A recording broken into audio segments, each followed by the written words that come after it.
Hello and welcome to Nitro Talk.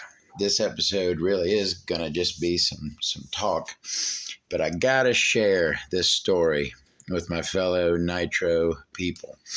So, this morning I got a message on Facebook.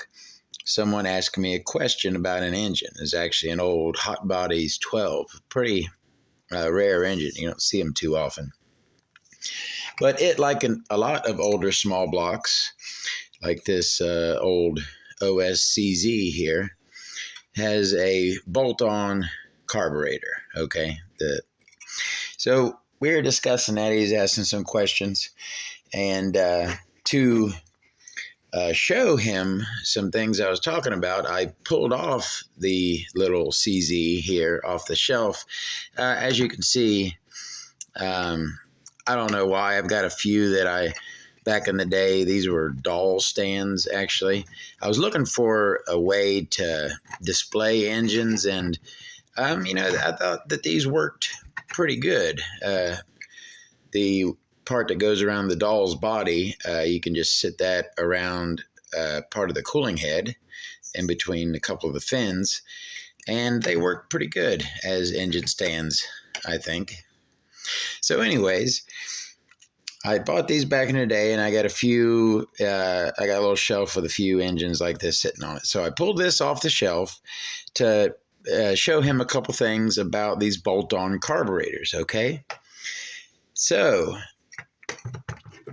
now, and also side note before we get to what I'm showing you, so there's little Phillips screws that hold the carb in place.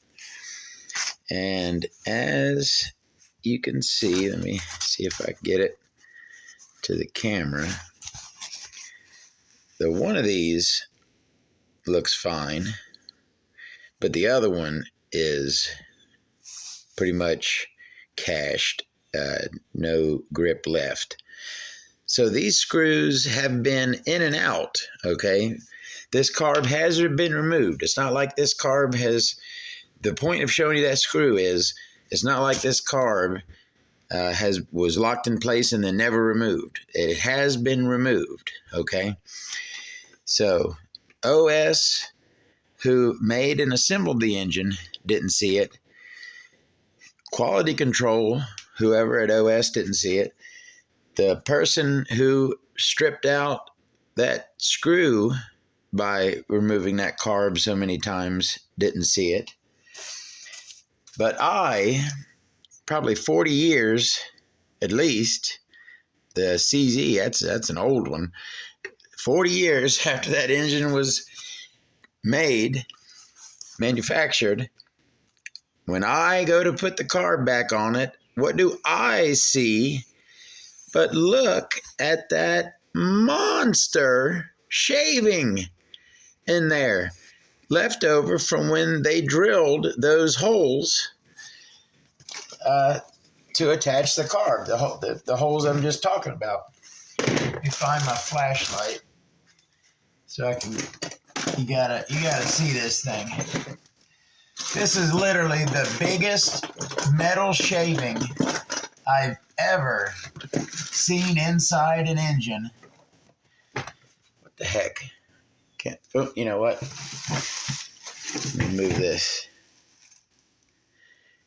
There, get some good light. Let's see now. Look at that.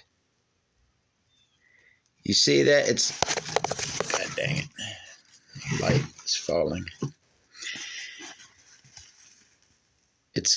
See it curled up in there? That's from when they drilled. It's still attached. It's still attached to that hole. That metal used to be inside that hole. As they drilled it out, it stuck to the inside of the hole and has been in there. This engine is used. This engine has been sucking air through that shaving for years, and that thing has stayed in place. No one has ever seen it, because could someone have seen that and left it in place? Of course not. That sucks down into the engine. The engine's gone. So that huge metal shaving has been hanging out inside that carb throat for 40 years. And I tell you what, I'm not going to remove it. This engine will now, that it's not going back in place, this carb will probably how I'm going to do it is attach the carb somehow to the engine next to it with this facing up. This will be on display now. That shaving is now in my collection as a very unique OS for one. I can't believe OS let that happen. But I just find that so incredible that shaving has just been hanging out for 40 years, still attached. And yeah, I mean, I'd probably never was ever going to use this engine again. It was probably just going to sit on display forever. So now the shaving will be on display. That's wild. I'll put a Facebook post up later with some pics. Y'all have a good one.